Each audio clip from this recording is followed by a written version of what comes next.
Dibilang bawa celaka, Denny Sumargo kepikiran buat sumbangkan podcastnya.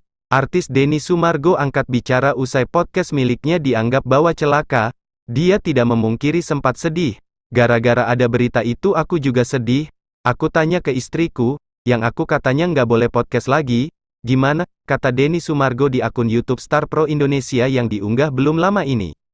Bukan cuma itu saja, dia juga menanggapi usulan netizen buat mengundang sejumlah bintang tamu agar setelahnya mereka meninggal dunia, dibilang podcast keramat, podcast kematian, tolong undang orang-orang ini supaya mati, kan itu nggak bagus, masa iya saya yang punya channel pengen orang mati, ujar Denny Sumargo.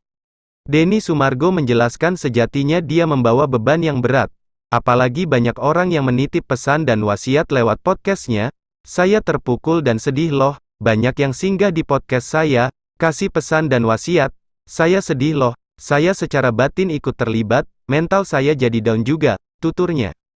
Pemain 5 cm ini tidak memungkiri sempat kepikiran buat menyumbangkan podcastnya, saya sampai pikir kalau podcast saya keramat, gue kasih podcast saya ke kalian buat kegiatan sosial noh, jelas Denny Sumargo. Terlepas dari itu semua, Denny Sumargo tetap menyayangkan sejumlah pihak yang menjadikan potongan podcastnya buat konten, lalu mengait-ngaitkannya dengan musibah yang menimpa si bintang tamu. Cuma itu yang aku sayangkan, ada juga orang-orang yang menurut saya, kurang edukasi, kurang empati, terang Denny Sumargo. Ini kondisi begini, kamu bikin konten atas musibah orang, membuat orang berpikir negatif. Itu nggak ada logika yang benar, tandasnya.